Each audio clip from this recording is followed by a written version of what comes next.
Abonnez-vous sur votre chaîne BNF Suprématie officielle. Abonnez-vous sur votre chaîne. Au nom de l'Éternel Dieu Père, très heureuse de vous savoir nombreux à travers votre émission Écho de l'Ebenhomme sur votre chaîne Ebenhomme KCC Suprématie officielle. Voilà, nous sommes dimanche le 30 janvier 2022. C'est le 5e dimanche, nous avons terminé la 5e semaine de l'année que nous venons nouvellement de commencer, plutôt l'année 2022. Voilà, nous sommes ici en direct de la paroisse d'anciens combattants. Cette paroisse qui est l'une des entités du Mont Amba, ici à la commune de Kisenso. Cette paroisse est pilotée par le révérend apôtre Nzita Sundi Martin, qui reçoit aujourd'hui, dans quelques minutes, son éminence, le premier souverain pontife d'Isolé Limpungu Isaac. Donc vous comprenez, c'est la réception officielle de son éminence, le premier souverain pontife, ici dans cette paroisse. Comme vous le savez, en tout cas depuis son intronisation, son éminence d'Isolé Limpungu Isaac, le premier souverain pontife, effectue certaines descentes dans différentes paroisses de la ville-province de Kinshasa pour voir comment fonctionnent ces différentes paroisses, comment elles évoluent, comment se passe leur administration. Voilà, nous allons maintenant assister à un culte qui va se dérouler en 4 grandes parties. D'abord, ce culte sera sous la direction des disciples Mbongo Masala. Et à la prière d'ouverture, nous aurons le révérend apôtre de Kolongoma, Yulo Philippe, celui qui fera la prière d'ouverture dans ces culte. Et la parole de l'Éternel nous sera donnée par son éminence d'Isolé Limpungu Isaac, le premier souverain pontife, suivi de la période des offrandes. Ce sera la 3e partie, et enfin la 4e partie aura le mot de la fin du chef de cette entité, et puis la bénédiction finale de son éminence d'Isolé Limpungu Isaac, le premier souverain pontife. Voilà, c'est ici que nous sommes. Si vous remarquez déjà l'intérieur, le décor est déjà planté. Il y a deux paroissiens déjà qui ont occupé chacun leur place. Nous attendons justement dans quelques minutes l'arrivée de son éminence, le premier souverain pontife. Sinon, d'ici peu, restez avec nous. En tout cas, ne vous déconnectez pas, restez toujours avec nous et toujours confiance à votre chaîne Ebenhomme KCC Suprématie officielle. Restez en tout cas avec nous pour continuer et pouvoir bénéficier de l'intégralité de cette belle rencontre. Je vous retrouve tout de suite.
na biso. Biso nyonso tozala concentré esika oyo. Na kombo na kolo Yahweh. Dimia.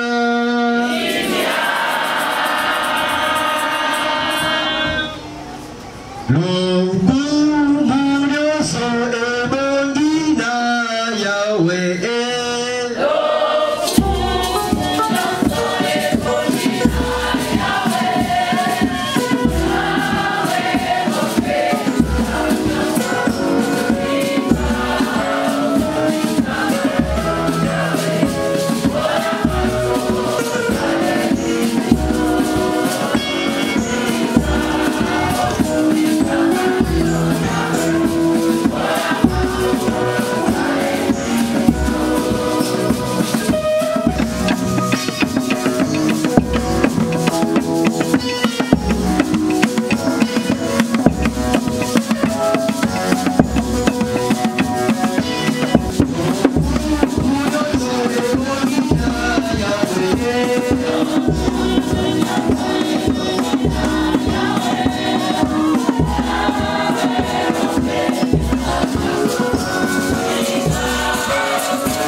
Du ami référent apôtre de Kolongoma. Yahweh Mokeli Nalola Sepe Biso Gizali Kati Nami To Zali Ko Zungisela Yo Matondi Mamene Nengeo Sungi Biso O pesibiso sabata ya lerogo likabo O sangana njingana mo pakola mina yo O yo pesi maye ma kusikola biso na bomoye na biso Kumisamana yo pe sangola mana yo Pour la circonstance yo pour la première fois visite officielle et la première souverain pontife. Tikete sengo etalisama na libota na yo. Koete manso makoleka Mazala Goulé. Saya pe o pakulamina yo de proposala pe na manso makulikawa nkembo pelo como de pessimika na singibongo ika ede ejala ya ko pambola. Alléluia.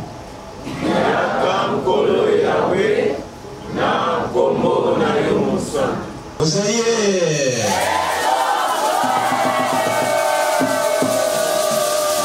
Ya solo lelo ezali mokolo monene ya monene mpo ete tozwi ngolu na Yawe mpona buyei ya son éminence le premier souverain pontife Cardinal Bisso na paroisse ancien combat. Merci. On a suite du programme et nous allons Bouyamba, le révérend porteur Kirka. Paroisse ancien combattant. Tous alliés.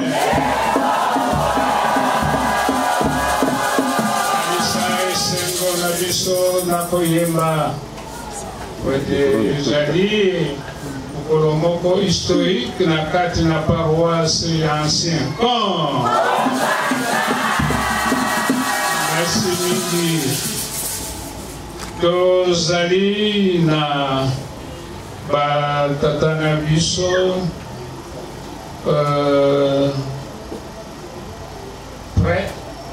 presse, oui. Na protocole Banso Baye Sima suite à papa Bakoko Kotelema na nkombo na nkolo Yawe merci mingi na koya na bino ko participer na nkembo oyo na souhaiter bino boyeyi malamu. Merci beaucoup Kofanda.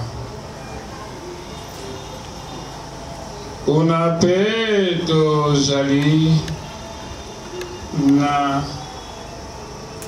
secrétaire permanent. Peto zali na représentant légal Église mais. Oh, Mounibangwe.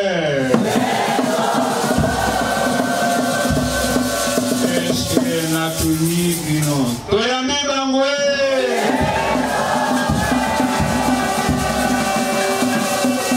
merci mingi to souhaite bango boyeyi malamu.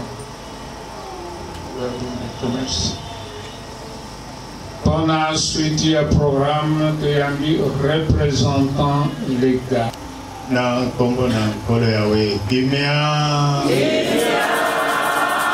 lelo ezali mokolo na ese olakisa esengo na biso esengo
mopakolami na ye.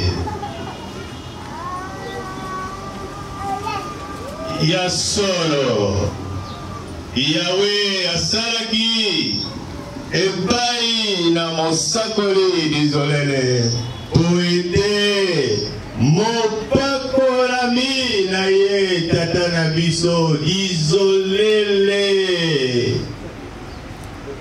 yemei papa na biso vraiment Yahweh asungaki tala pesi biso tata na biso oyo akosunga biso bana na ye tango Isolele Mpungu Isaac, premier souverain pontife mopakolami na Yahweh tomonie.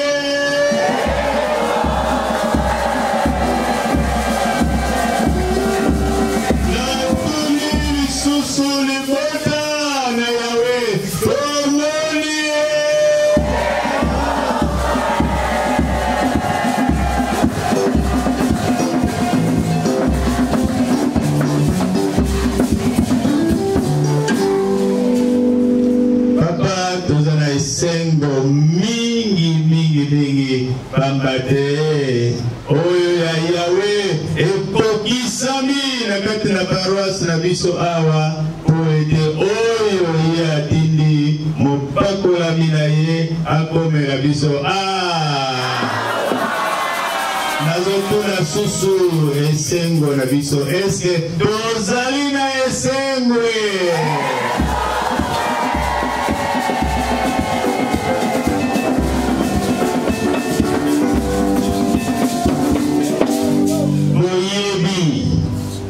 pasi ezali pona kokoma awa kasi motindami na Yahweh akomeli biso nyonso Yahweh akopesa ye tozala na maye papa tosepeli mingi oyo ya mutuya Yahweh asaleli biso mokolo mwa lelo po ete okomela biso awa. Merci mingi tofandisi yo nanu. Merci. Question des circonstances de la vice-secrétaire paroissiale à des jours. Un nouveau message KCC.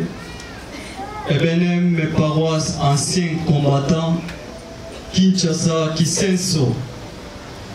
Mot de circonstances à l'occasion de la visite de son éminence le premier souverain pontife d'Isolele Mpungu Isaac.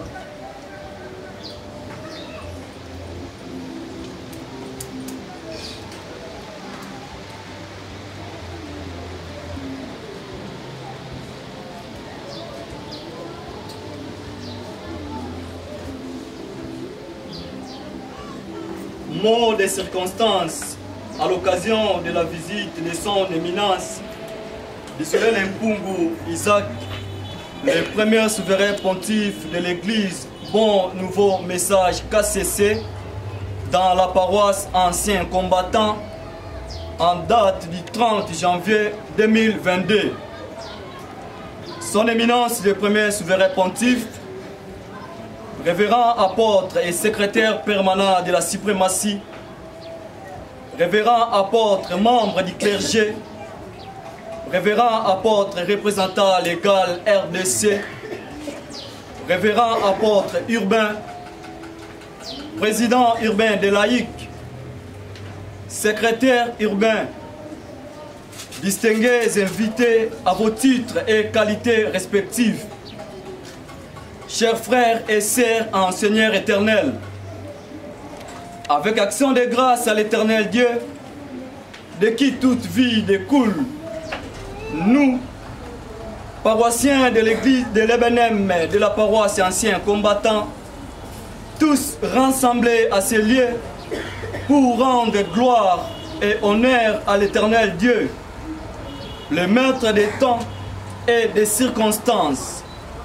qui nous a accordé cette opportunité, celle de l'accomplissement de l'événement de ce jour, Son Éminence, le premier souverain pontife, nous voudrons, avant d'aller plus loin, exprimer toute notre reconnaissance au tendre Père, les prophètes de l'Éternel, Son Éminence d'Isolé Lempungu Wafiduswa Isaac, à cause de beaucoup de sacrifices et préventions qu'il a enduré pour notre édification spirituelle, celle-ci ayant abouti à la connaissance de l'unique vrai Dieu qui est l'Éternel. À vous personnellement, Son Éminence, le premier souverain pontife, nous exprimons notre très profonde gratitude pour votre visite. Nous sommes convaincus que vous comprenez l'immense qu'est notre joie de ce jour, celle de vous recevoir dans la paroisse Anciens Combattants.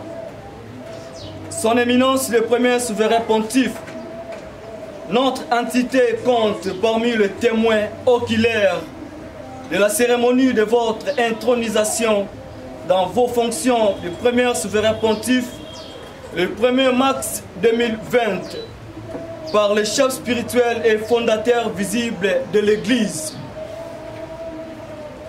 Nous réitérons nos vives félicitations et tenons à vous rassurer de nos prières auprès de l'Éternel afin qu'il daigne vous accompagner dans l'accomplissement de vos lourdes fonctions. Soyez aussi rassurés qu'avec humilité, nous appliquerons vos directives pour sauvegarder les intérêts de l'Église et les intérêts de l'Éternel et de son Église. Son Éminence, le premier souverain pontife, distingués invités à vos titres et qualités respectifs, sous réserve d'une fouille plus approfondie des archives qui nous a échappé, vos enfants de la paroisse Anciens Combattants, voudrez-vous parler très bienveillamment de l'évolution historique de notre entité. En effet, ayant fonctionné d'abord dans les partiels des secteurs membres, nous citons la section Boulambemba, à l'époque section de la paroisse Kisenso, donnant naissance à la sous-section Anciens Combattants en 1992. La dite sous-section était élevée section. L'Éternel Dieu, auteur de la bénédiction, a donné l'inspiration à Son Éminence, le chef spirituel, Isolé Lempungu Wafiduswa Isaac, prophète, vu la distance que viennent les fidèles des anciens combattants à Kisenso, il éleva la section anciens combattants au rang de paroisse le 1er mars 1998.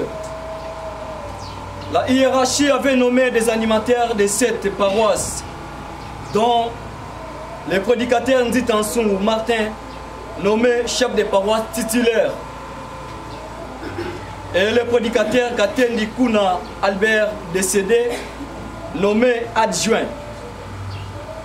Après concertation des nouveaux chefs, ils ont procédé aux nominations des encadreurs des mamans et des sections. Nous avons 4 sections. Nous citons section Malandi, section Lemba, section Chaba, section Lubuzi, y compris la GBNM. En outre, les prophètes de l'Éternel, Son Éminence d'Isolé Lempungu Wafiduswa Isaac, fondateur visible de l'Église et bon nouveau message KCC, n'a pas cessé ses bras pour l'épanouissement de l'œuvre salvatrice de l'Éternel à nous, les paroissiens de l'ancien combattant. Vu les difficultés, nous manquions une bonne place pour construire le temple de l'Éternel. Par l'inspiration de Son Éminence, les prophètes de l'Éternel, il nous a acheté cette parcelle mesurant 32 mètres de longueur et 28 mètres de largeur depuis 2011. Aujourd'hui, nous sommes fiers d'être en train de construire un temple qui mesure 24 mètres de longueur et 14 mètres de largeur. La paroisse ancien combattant comprend à ce jour un effectif de 4 prédicateurs, 20 disciples, 30 diaconesses et 12 disciples aspirants. Quant à sa démographie paroissiale, celle-ci compte 147 adeptes et 118 sympathisants au 31 décembre 2020, soit un effectif de 265 fidèles. En ce qui concerne les difficultés, celles-ci s'articulent autour des axes suivants. Nous sommes encore en construction du temple, amélioration des installations hygiéniques. Selon le plan, nous devons construire un bureau paroissial, la création d'une source de revenus. Nous devons clôturer la parcelle pour éviter la visite des inciviques. Synthétiquement, son plan d'action se présente de la manière suivante. Sur le plan spirituel, plaidoyer auprès de la hiérarchie en vue de la nomination des candidats prédicateurs proposés et assurer le suivi de la mesure de grâce sollicitée en faveur des disciples jouissant actuellement d'un bon témoignage en vue de leur réhabilitation. Sur le plan matériel, acquisition de nouveaux instruments et matériel de sonorisation, équipement en chaises en plastique, achat d'un groupe électrogène, acquisition de matériel informatique, construction d'un local devant servir d'intendance. Pour terminer, nous sollicitons votre indulgence pour les imperfections que nous constaterions dans l'organisation de la présente manifestation, mais surtout vos prières afin que l'Éternel Dieu donne pouvoir de notre entité, d'un patrimoine humain capable spirituellement et financièrement d'appuyer sérieusement nos ambitions pour le progrès de l'œuvre de l'Éternel dans la paroisse ancien combattant en particulier et dans l'EBNM en général. Avec nos souhaits de bienvenue, nous vous souhaitons un fructueux travail parmi nous et bon retour sous la puissante protection de l'Éternel, notre Dieu créateur. Que vive l'EBNM, nous vous remercions.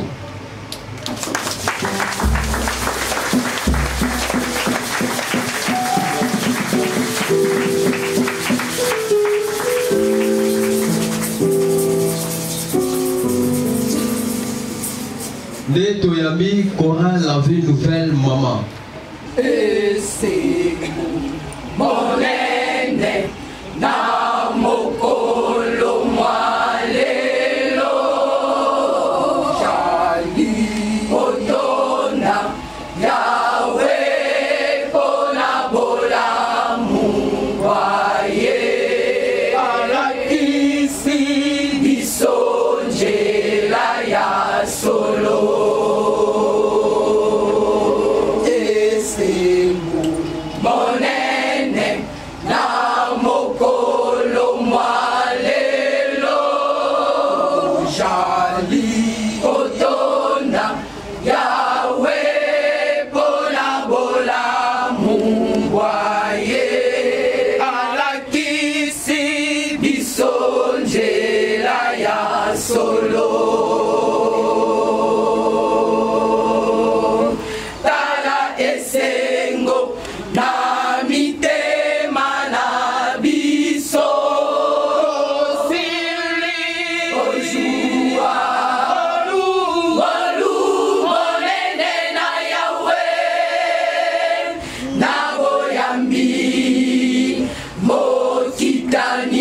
Mosakori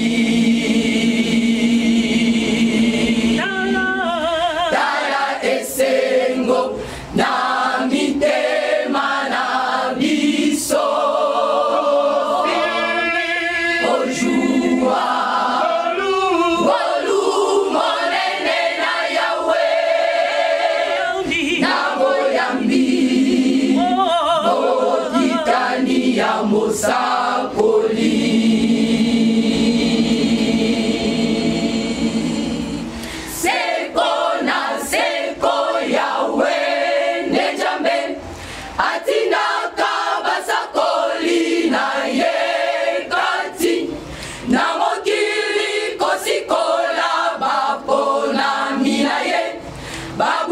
Angela te bajwalo biko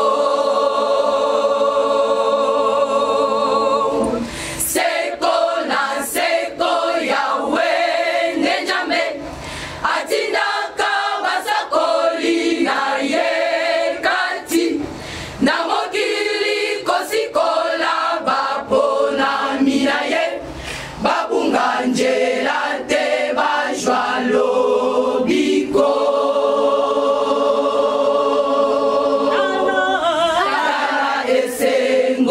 na mitema na biso Joshua Golu monene na Yahweh na boyambi Okitani ya mosakoli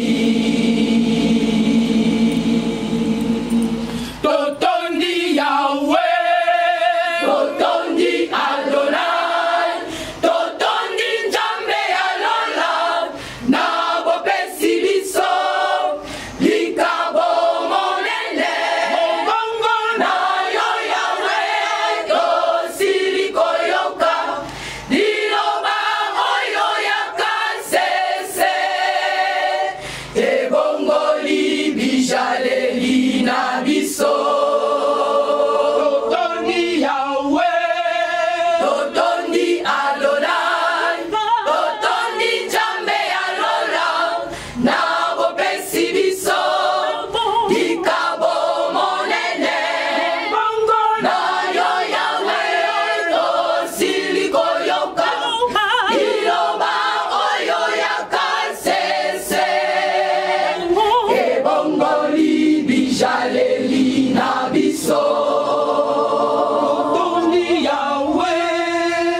Les Bissoba sont au télémi pour la profession de foi.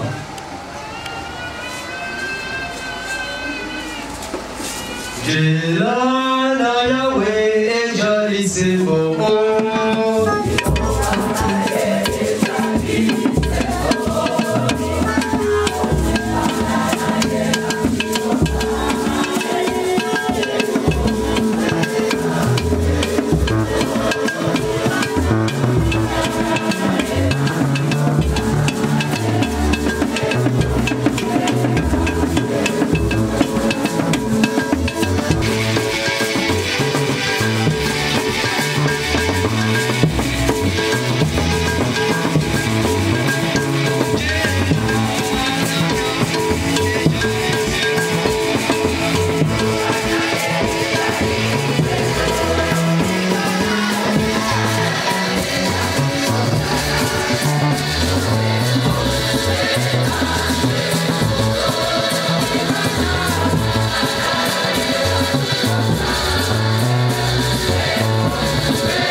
Mais pour l'article biblique, tu as vu référent apôtre Matawatu Ile. Tata na biso mon pakolami na Yahweh à côté ya biso na proverbe. Proverbe chapitre 12 verset Yayambo.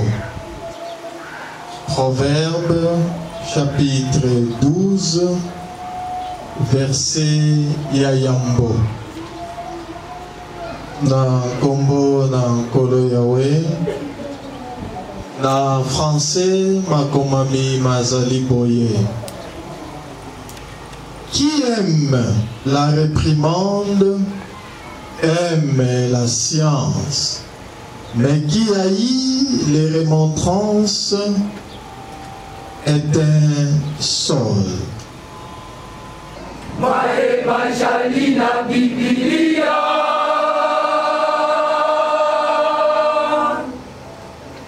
majali pole, makomi majali na Biblia, mangoto te yaka, wete to bonga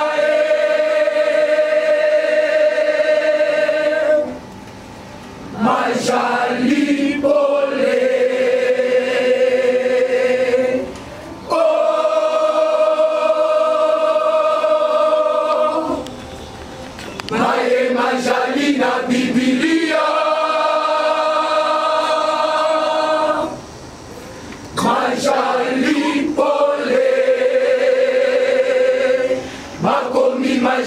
na Biblia mangoto te yaka wete to bonga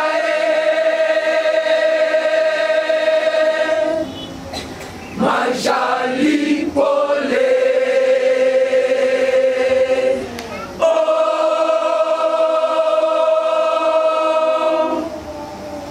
mae majali na Biblia majali pole makomi majali na Biblia mangoto te yaka wete to bonga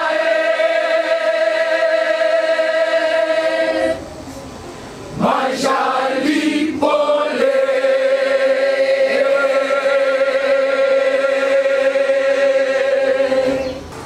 Matei Ulu Yasulu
Europe, États-Unis, ndeko babosanite bapesinaye mokumba ete namema kimia na bango kati na bino pe na solina mosakoli na Yawe na tongo sante yali malamu pe mosako na Yawe atombeli biso sabata malamu mapamboli mingi pe atindeli ino kimia mopakolami na Yawe asololi na batu mingi basololi pe na tata na biso mosakoli na Yawe basololi na ye bapesi biso kimia na biso toyambi yango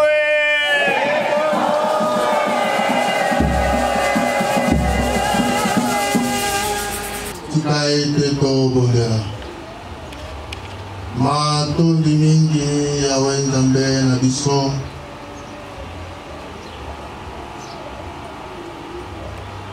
totondi yo po ete ozali malamu bateli biso posto mobimba okomisi biso mokolo masabata oyo mpe na ntango yawe osili kopesa biso ntango oyo mpona koyoka liloba na yo yawe ezala na biso elongo sunga biso mpe eteya biso yo mei fungola mitema na biso mpona koyamba liloba na yo sala kati na biso mapamboli na yo ekita kati na biso na nzela liloba na yo na nkombo na yo na bule tosengi tiki ezala kopama aleluya yaka nkolo yawe na nkombo na yo mosantu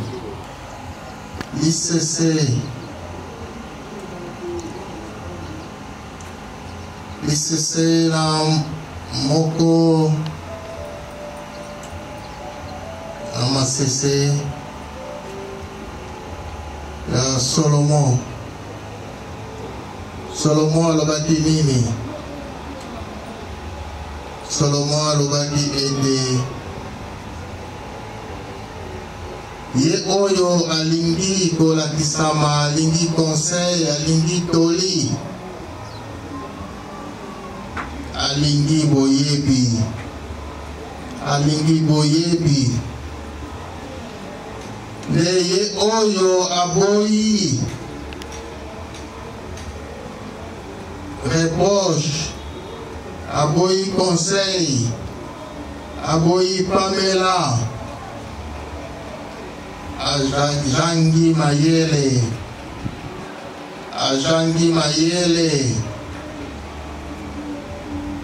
c'est-à-dire motongo ajangi mayele, akozanga pe mapamboli na yawe mingi. Koete moto oyo ayambi toli, ayambi kolakisama, akopambola maka epai na yawe, akosimba maka epai na yawe, pe akobatela maka epai na yawe, toli ekopesa ye mayele, toli ya mabete, kasi toli ya malamu ekopesaka mayele, ekokolisaka pe na molimo na oyo ayambi yango pe atosi moto yango akopambola maka epai na yawe.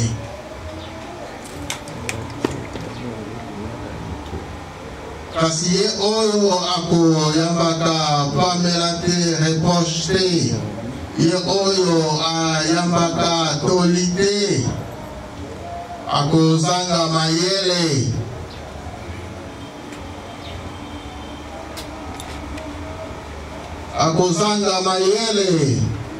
kokola na yo ekoyebana te na miso na bato, misala ya malamu pe ekozala na yo te, po ete yo obetela chef de paroisse mabaku, po ete yo obetela batoma mabaku, po ete yo obetela bakambi na yo mabaku,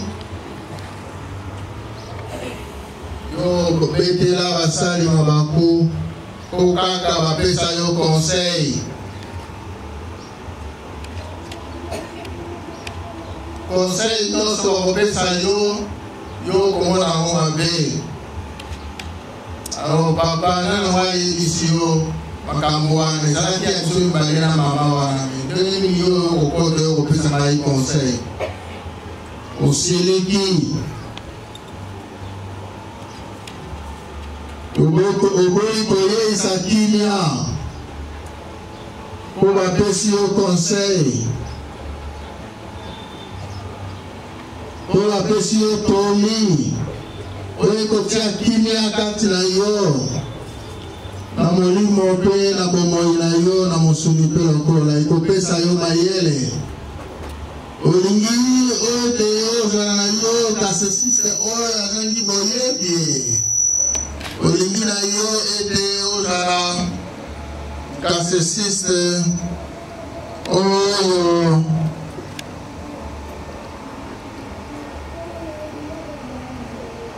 azangi mayele oyo ete mayele ekozwamaka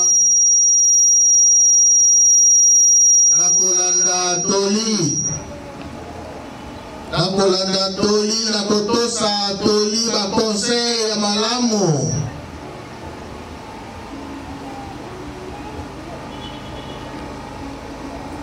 moto olie atonda yo moto olie atonda yo abelemi epai na yo mpona kopesa yo bakonsey eske asali mabe asali mabe te aye kopesa yo conseil amemilo mpe matongi te amemilo matongi te aye kopesa yo conseil koloba te mpona nini kaka ngai kaka bapesaka conseil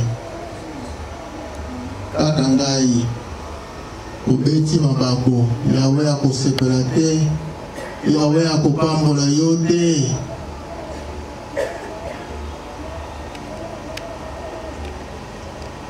tozali kati ya lingomba na yawe mpona koyekola conseil mosusu ekoya na mateyi na yawe yo obetela basali na yawe mpona mateyi na bango ozali koteya yo mpona kosunga yo na molimo soki osungami na molimo opambami epai na yawe ntango nyonso basali na yawe bakoteya yo kobetaka mabako ozali koboya toli na yawe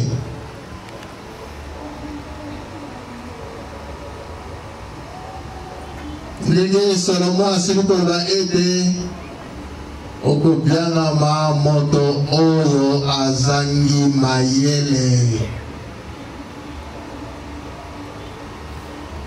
moto oyo azangi mayele akotambola na bongo na bongo moto oyo azangi mayele akotambola na bongo na bobangi na yawe te po ete akobila toli na yawe te yawe alobaka na pamba te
Si on conseille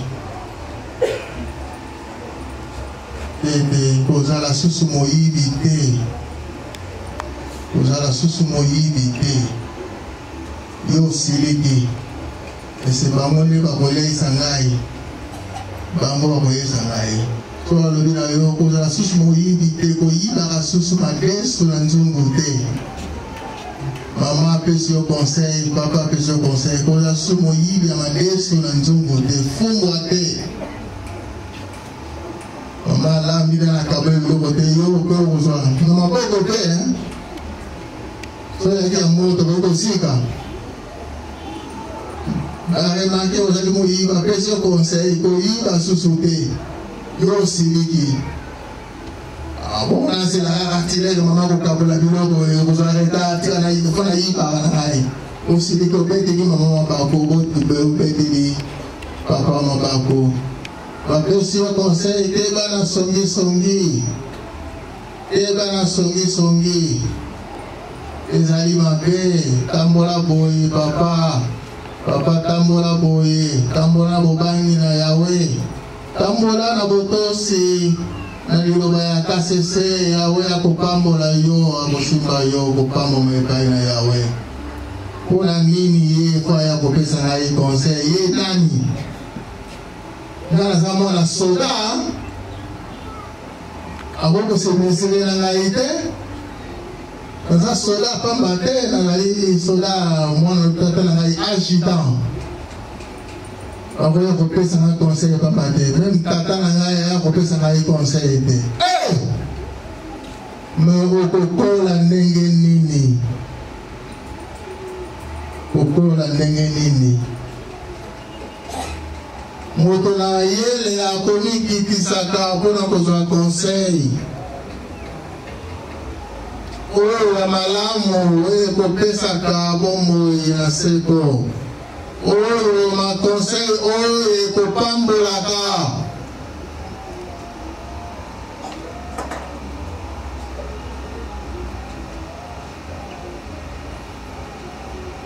La question conseil, maman sungaka ilobeli na yo, ezali kobeki sabande ko mabaku. Pona nini faut bapesa ngai conseil.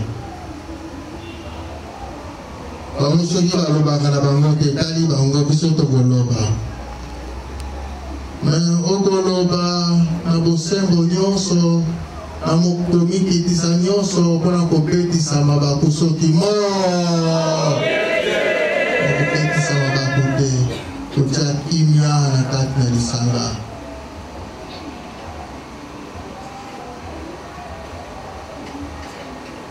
Bakotea yo nakisa bolingo na bandeko na yo. Ndenge ozali kotambola ozali kolakisa bolingo te na bandeko na yo. Okobeta mabaku. Alors tolini nini oyo olingi kozwa. Mosakoli na Yawe mpe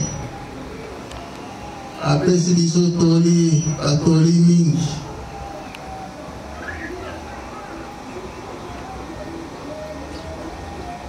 Tokoki kozala banzambe mosusu te.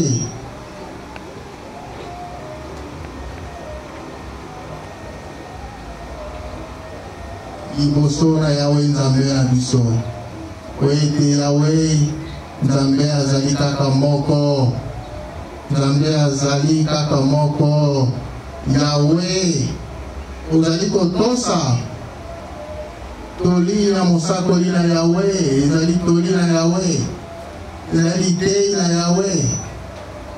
Ozali kolula na yo baembimeli mosusu, ozali kolumela na yo na se ya mapamboli na Yawe, na kotosa toli ya mosakoli na Yawe.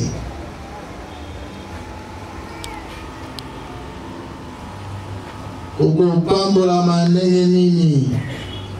Ozali komona na yo baendimeli mosusu, badoktrine mosusu. Ozali komona na yo kokende na yo bisika baoyo bazali kobikola kotalisa maboko. Mosakoli na Yawe apesi biso toli te tokende kotalisa maboko na biso.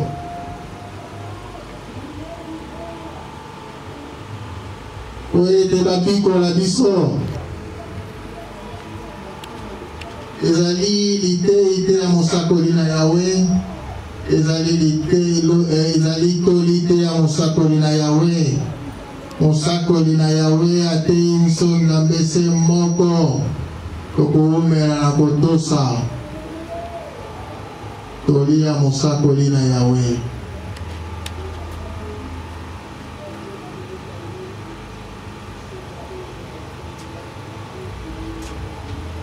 Ateo tika pite tika ekobo kobeta mabakute.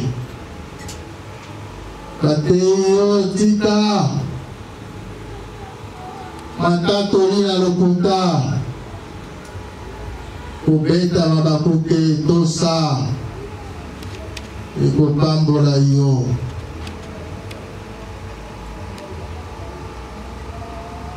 Toli mosusu pe koya souffle ya reproche ya pamela foi de oni kitisa po ya mango oyambi yango pambola mie pai na Yawe,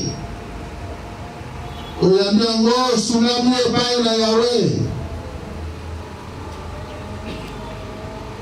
Pe Yawe asepeli osali mabe bapesi yo punition. Osiliki olobi na kosambela lisusu te. Punition bapesi yo po ete yo yekola ezali te toli.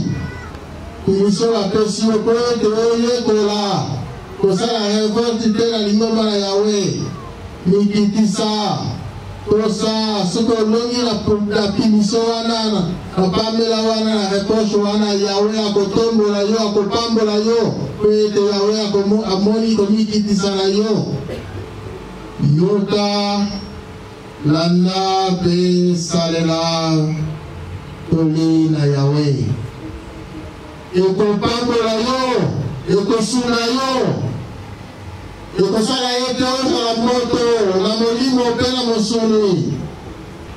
Oyo akoboyaka kolakisama, oyo akoboyaka conseil, akoboyaka pamela, akoboyaka reproche. Akozala lokola moto azangi mayele. Moto oyo azangi mayele azangi nyonso na molimo pe na mosuni.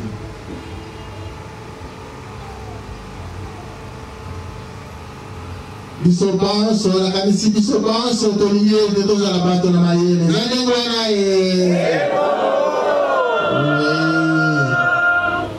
tolanda toli ya malamu, topila batoli ya malamu. Ekoya pe na nzela ya mateyi ya basali na ye mpona kosunga biso, kolelisa biso ndima na biso.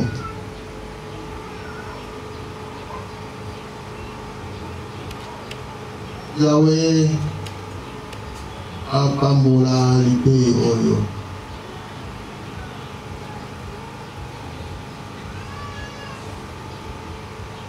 Na kombo na ye mosanto.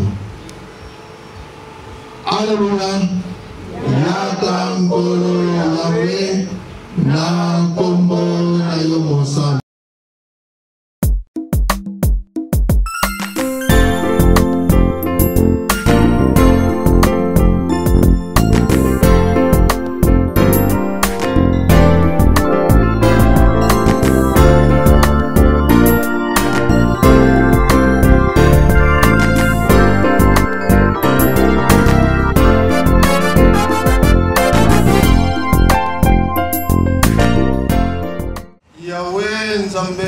na lola tozongisi matondi epai na yo itei na yo monene tosili koyoka na monoko ya mopakolami na yo likambo na toli koyoka toli ya malamu kondima yango kotosa yango ekomemaka mapamboli mingi kozala batuna mayele mpe tokozanga eloko te kasi soki tokoboya toli yawe yo otalisi biso ete tokozanga mayele tokotambola bongo na bongo e tokozanga mapamboli yawe nzambe mokeli kanisela biso na liteli oyo esa biso mayele na yo ya lola tomikitisaka ntango nyonso devant toli ya malamu tolandaka ntango nyonso toli oyo ekotonga biso mpona etamboleli na biso mpona evandeli na biso kokima mpe mabe mpe masumu yawe tika ete liteli oyo monene eumela kati na biso olona yango na mitema na biso po ete tobikisama kati na yango na mopakolami na yo na nani yokitisi toli oyo yawe tozali kokoba kotika ye epai na yo mosala monene otie kati na ye ya kokontinue evre oyo monene opesa na mosakoli na yo ntango nyonso opesa ye sante malamu disponibilité ya koba kote ya biso libota na ye ondimi ete yawe opamboli manso na nkombo na yo mosanto petika eza na sebo alleluya yaka nkolo yawe na nkombo na yo mosanto mpona nkembo lokumu epai na yawe tuyambi choral la vie nouvelle papa. Alleluya tokumisa yawe mokeli na biso toyembela ye njembo na sika abongira nkembo mpe lokumu akumisa malibela abongira nkembo mpe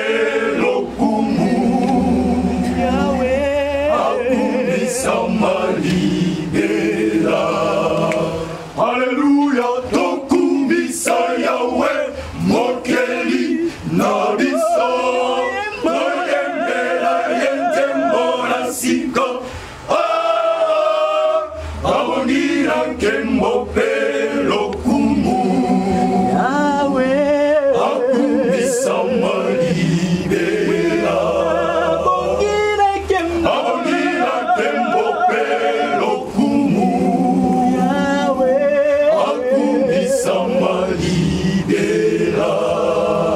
Yawe alingi biso tobunganjela te kasi alingi ete tobikisama na liloba na ye yanguya tokotisama olola na liloba na ye yanguya tokotisama olola Yawe alingi biso tobunganjelake kasi alingi ete tobikisama na liloba na ye yanguya tokotisama olola na liloba na ye yanguya tokotisama olola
atondi yawe njombe okeli na ngai mpona bolingo na ye monene kati na biso abikisi biso na sango ya kasese lokomi libota na yawe abikisi biso na sango ya kasese lokomi libota na yawe atondi yawe njombe okeli na ngai mpona bolingo na ye monene kati na biso abikisi biso kasese lokomi libota na yawe abikisi biso kasese lokomi libota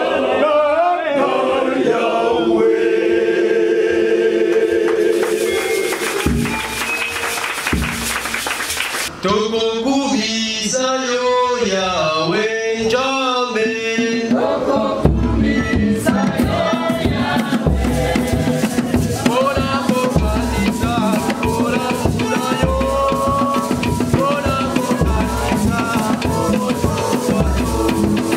Bona kokanisa Bona kula yo Bona kokanisa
Vraiment, nakotala ezali ngolo na Yahweh. Soki lelo to réussir mokolo oyo monene. Pamba te kobanga ndenge eta ya nzela na biso eza kopesa eske bambula ekonoka lisusu likolo oyo. Soki bambula ebeti nango te ata mabulu ezali esabaka. Alors Yahweh ayoki biso quand même mbula mpe ekanga ndola mpe akangami mbula ebeti soki moko. Vraiment Yahweh ayoki biso na manso tika tozongisa matondi na Yahweh na mosala oyo monene esalami lelo mpona buyambi ya son éminence le premier souverain. Posa na biso mpe ezalaki fanfare aya mpe mais makambo esalami mobulu na nzela comprendre te mais likambo te. Voilà biloba maloba mingi mazali te bakonga mazali kopusana tozali koyamba lisusu l'apôtre Ivan wete aya kocontinue programme na biso. Merci. Yahweh azwi nkembo parce que ye kaka moto akongi na nkembo mina moma oyo tozali kokende malembe malembe na kosilisa onando yambi suika pamba protocole banyonso baye na presse. Merci koya na bino kambe azwi nkembo mpe lokumu atambulishi bino kikokoma awa mpe tozali kosenga ete kozonga na bino mpe ezala na maboko na ye Yahweh mokima moko na bisiki efamille paroisse ya ancien combattant tolobi bagwe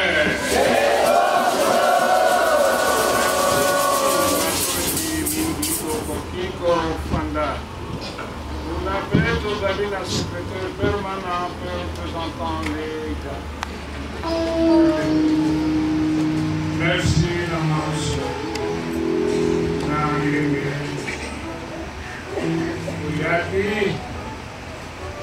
na isema nyonso etosanganya manso na liku malamu kozala biso elongo kozonga na bino te ezala reno wana te okoma bino bisika famille bino mpe Yahweh asunga mpe kozonga na bino ezala malamu paroisse ancien combattant olobi ndenge wana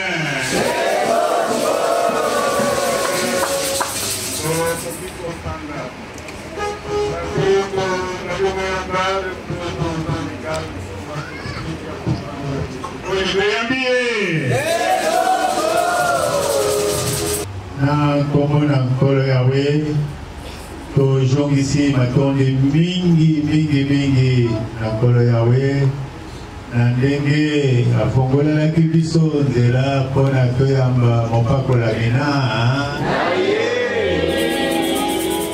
tolandi litei pardon baninga na ngai ezali ngolu mone pardon na yango papa tozali kozongisa matondi mingi oyo Yahweh akitisili yo vraiment mpona ngai namoni ete ezali liloba esengeli chaque fois tobosana yango soko merci mingi tozongisi matondo vraiment tokangi yango papa etikete biso mpe tokotika te tokokoba kosenga epai na Yahweh apesa yo sante malamu mpona okopa kokolisa biso nyonso tokola na kati na sango malamu oyo ya kasese pamba te papa vraiment ozali mpona kokoba kosalela biso et biso mpe tosengi biso nyonso kobosana biso te omemaka biso na mabondeli ntango nyonso tolobi ndenge wana merci papa oyo nyonso toyebi ete okokutana na mosakoli na yawe mpe na mama papa komisela biso mpe kimia vraiment tosepeli mingi mpona maemanso matikali toyambi tata na biso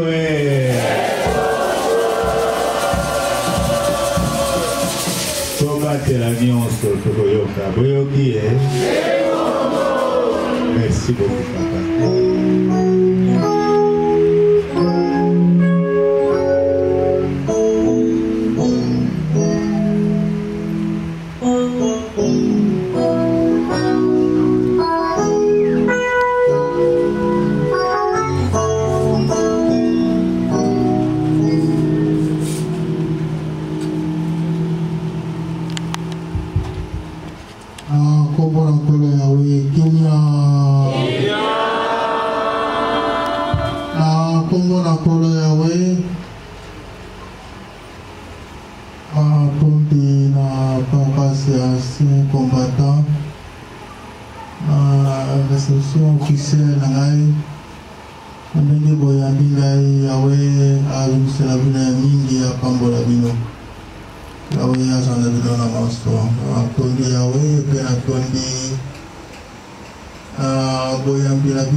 Yahweh Nzambe na biso.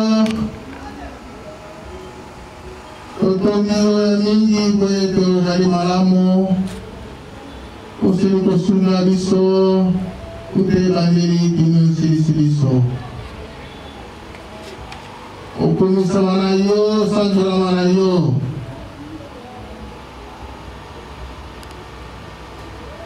Pamboli na yo Yahweh, toli kosenga mpona paroisse oyo ya ancien combattant. Yo batela bango, sunga bango. Na molimo mpe na mosuni yo batela bango. Otia kimia kati na molimo na bango mpe na mosuni na bango. Opesa misala na bango bazangi misala. Osinga ba oba likokoza kelasi opambola manso, pambola bango na manso. Opambola bango mpe na ndenge esili bango koyamba mopakolami na yo na esengo nyonso. Yo ozala Nzambe na bango. Okamba oyo batiami liboso na bango mpona kokamba bango. Ete botosi mpe eumela kati na bango. Po ete mapamboli na yo eumela mpe na bango. Yahweh, tala libota na yo ya paroisse ancien combattant wazali kokamba mpe mokolo mokolo mpona kotomela yo tempelo. Zala na bango elongo pesa ba possibilité ete tempelo na yo telema mpe sila bisika bikombo na yo ekokomisama, kombo na yo ekosanjolama. Batela biso banso zala na biso elongo. Ndenge yaki biso kozonga na biso Yahweh topesonga na maboko na yo. Pambola lingoma na yo mobimba.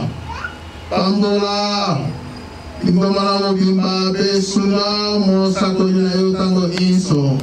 Pesa ye mobulu molai aomela ntango nyonso kati na biso. Opesa biso kolakisama na bule ntango nyonso. Oete tokola pe tobikisama. O Yahweh zala na biso elongo na manso. Totielika ete oyo kopambola paroisse oyo. Yo oyebi na défaillance ya paroisse oyo Yahweh. Tika ete okambola bisika bikangami opambola bango. Ozala bango na manso. Ba oyo bazali na maladi Yahweh obikisa osunga na manso. Ozala Nzambe na bango na manso Adonai. Na kombo na yo mosantu na sengi bongo tekizala kopama. Aleluya. Yaka nkolo Yahweh na kombo na yo mosantu. Na kombo na nkolo Yahweh kimia.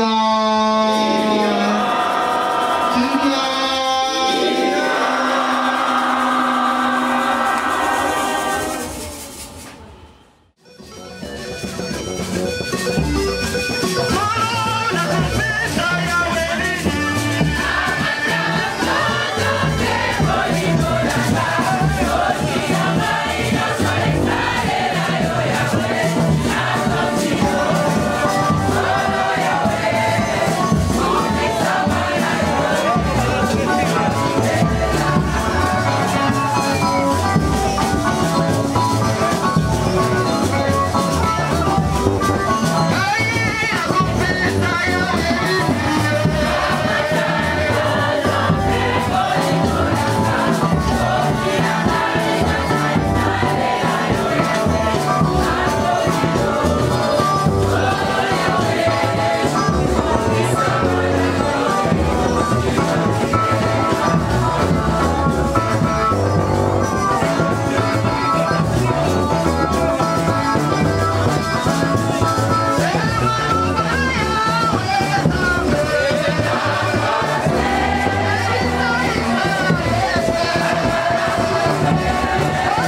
ezali esengomi.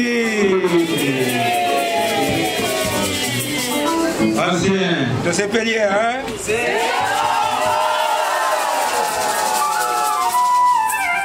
Likabo oyo topesi na yo Yahweh.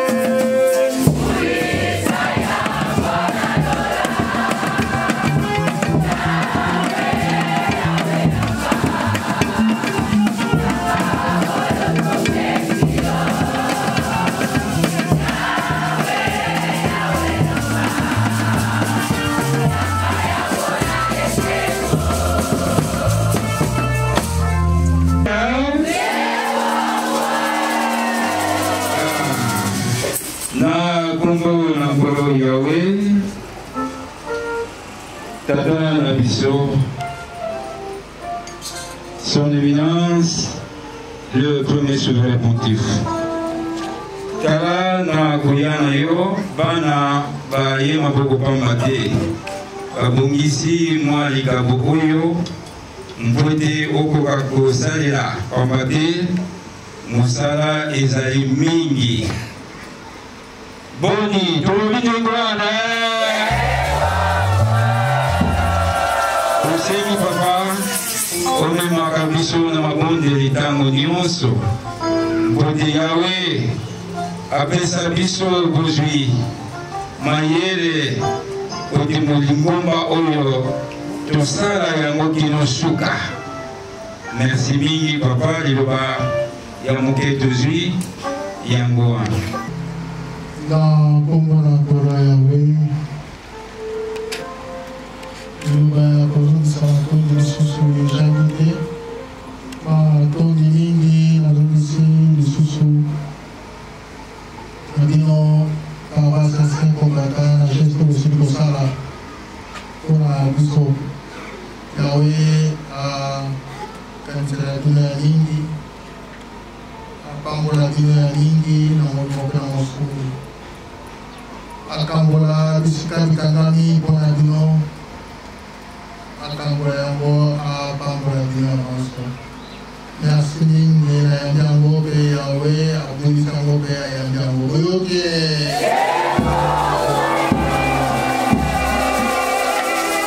merci.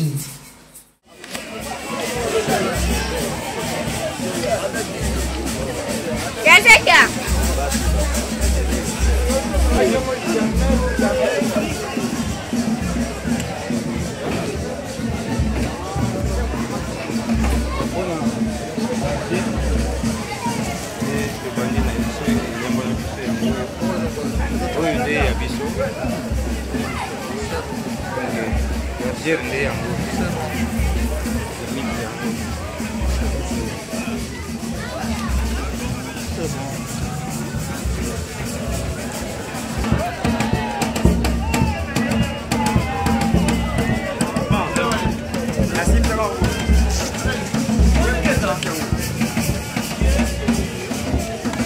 Gabonina voisin, qui se nomme Miro.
Voilà, merci de rester avec nous dans cette deuxième partie de notre rencontre. Nous venons de participer au culte de la réception officielle de son éminence, le premier souverain pontife ici dans la paroisse d'anciens combattants. Le culte s'est déroulé harmonieusement, l'Éternel est vraiment exalté. Vraiment Bibongina. Et alors ce culte a réuni 271 âmes.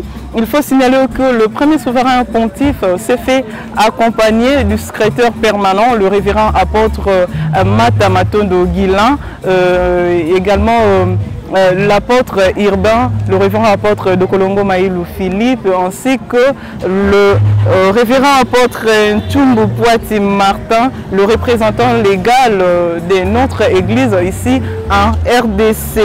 Et la prière d'ouverture était faite par le révérend apôtre de Kolongo Maïlou Philippe, suivi de la parole de l'Éternel qui nous était donnée par son éminence le premier souverain pontife dans le livre de Proverbes chapitre 12 verset 1er. Les conseils, les reproches, c'est ce qui nous nourrissent, ça nourrit notre esprit, c'est ce qui nous procure de la sagesse. Tata maman faut qu'on ngaka batukoyo katoli ko salela yango toli ya malamu ko ndima pamela yango ko sala ete to bongwana to zala batu ya mayele peut to zwa lobiko wana nde zala ki résumé ya lité na biso ya mokolo mwalelo. Et la prière d'action de grâce était faite par le révérend apôtre Mata Matondo Guilain, suivi de la troisième partie dédiée aux offrandes. Et également la partie des annonces, les annonces étaient faites par le secrétaire paroissial. Là, il faut souligner qu'il y a un circulaire qui est parvenu à l'église au monde entier. Il y a 388 disciples qui sont promis au rang des prédicateurs. C'est partout au monde, pas seulement ici en RDC, partout où notre église Ebenom est représentée au monde. La particularité ici, dans la paroisse d'anciens combattants, cette paroisse a reçu aujourd'hui 5 nouveaux prédicateurs. Voilà, dans le cadre de cette promotion, nous, la presse de l'église Ebenom KCC Suprématie officielle, en tout cas, nous félicitons tous les prédicateurs, tous les nouveaux prédicateurs. En tout cas, nous vous disons en tout cas bonne chance pour cette nouvelle perspective que vous allez devoir emprunter. Nous vous soumettons entre la main puissante de l'Éternel afin qu'il vous guide, qu'il vous oriente et surtout qu'il vous soutienne dans cette lourde tâche qui vous est donnée aujourd'hui.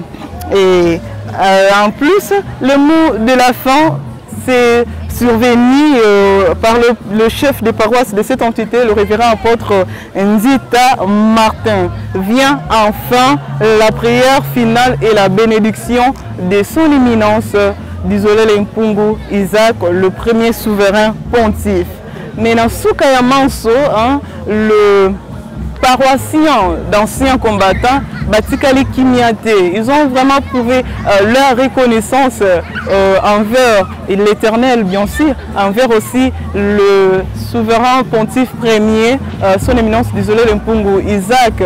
Ils sont vraiment contents de la visite de son éminence parmi eux, dans leur paroisse. Alors, Bapesi Badon, de nature ébélée, tout celui qu'on monte, tout le monde est tabac, tout le monde est pondu, sucre. Biloko ébélé, vraiment, on ne peut pas tout citer ici parce que ça a tellement ébélé tout ça à l'occasion de la visite de son éminence, le premier souverain pontife, ici dans leur paroisse. Voilà, fidèles internautes, nous sommes arrivés à la fin de notre rencontre. Merci en tout cas d'être avec nous, merci de votre fidélité. Continuez toujours de nous faire confiance. Là, nous disons également un grand merci à toute l'équipe technique. Là, je vois le prédicateur Fidèle Kumbu, je vois également le disciple Aristote Mbenza, je vois également Papa Glodin Vumbi, et ainsi que Papa Enoch Mabika. Nos big remerciements également à toute l'équipe rédactionnelle. Je vois Maman Julia ainsi que Maman Esther. Merci en tout cas de nous avoir suivis, chers téléspectateurs. Prenez grand soin de vous. En tout cas, moi, je hâte. Je crois vous retrouver très prochainement avec tout le plaisir que je vous dois. En tout cas, prenez grand soin de vous. Paix dans votre famille. Paix à vous. Ingombaya kasese Ingombaya kasese Ingombaya kasese Ingombaya kasese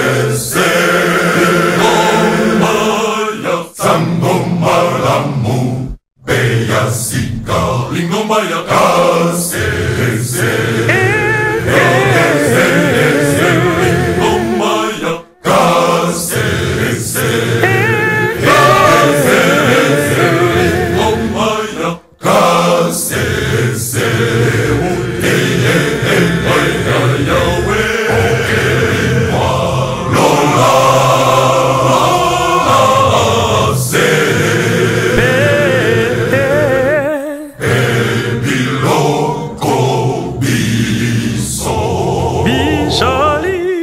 Bijali katina nyango Ekomeli namosa kolina ye